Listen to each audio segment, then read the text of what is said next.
So my name is Donovan. I've been serving as a city councillor since 2011, so 2 terms, and I'm looking for support to run for a 3rd term.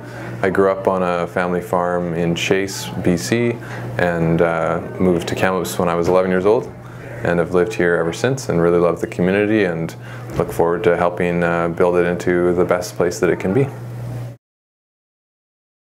My vision for Kamloops is one in which young people remain. A lot of the people that I graduated with, unfortunately, there's a bit of a diaspora in the Lower Mainland, and I want Kamloops to be a place that's as attractive to live and that has as many opportunities for young people when they're graduating from university, that it's a place where they can easily find employment and that it has the type of lifestyle that they want. I think the most important thing is just to create the lifestyle. I've been working a lot on creating a vibrant tech industry. We have a lot of cultural events like the backyard or the back alley parties and those sorts of things. So that sort of scene is growing a lot more. We've had a cultural scene that I think has appealed to an older demographic, but we have a kind of arts and cultural scene, all the things that create like livability that's more appealing to younger demographics. And I think we've started on that. We need to grow that a bit more. Transportation has always been a big focus of mine, and making sure we have a really diverse set of options. So whether that's walking and biking, we need the infrastructure there so that people feel safe doing those other modes of transportation.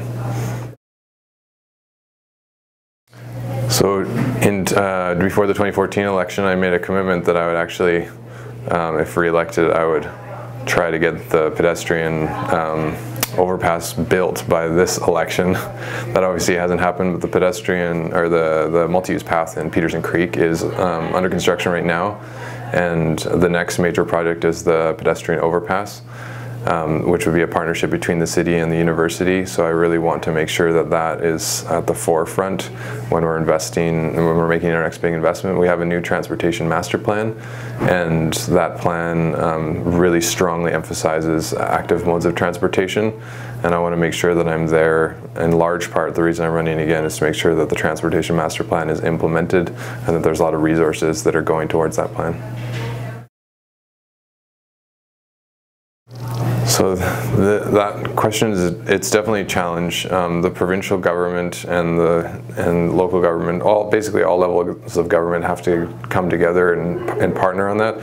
The best way that the city can help is basically to find land, to provide land. But like if you look at every tax dollar, if you boil it down to one buck, basically 50 cents the federal government receives, 43 cents the provincial government receives, and then 7 cents is what local governments have to work with. So we definitely need to attract and make sure that the provincial government knows that we want it to be a priority when grant monies are coming to the city. But it's definitely a challenging issue because there's so many cost pressures, and there's a lot of people coming up from the Lower Mainland, a lot of people holding on to properties as an asset when we should be looking at buildings as like shelter rather than something that is just an investment. So one thing that happened over the last 2 terms of council, I was telling somebody the other day, basically 50% of my energy went into the Ajax mine file. So if all the people that were pro or con the mine, if the amount of energy that people were dedicating to that could be funneled into something positive, I think we could move mountains in the city. But I think overall Kamloops isn't doing too bad.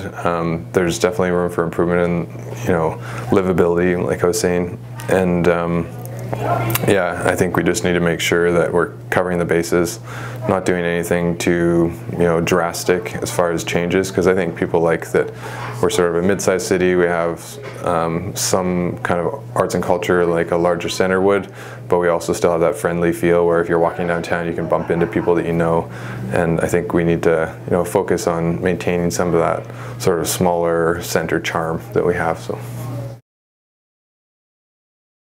my proudest professional achievement. So I've run a catering business for 10 years and I've had over probably 50 people work for me at various seasons, and it was definitely a lot of work.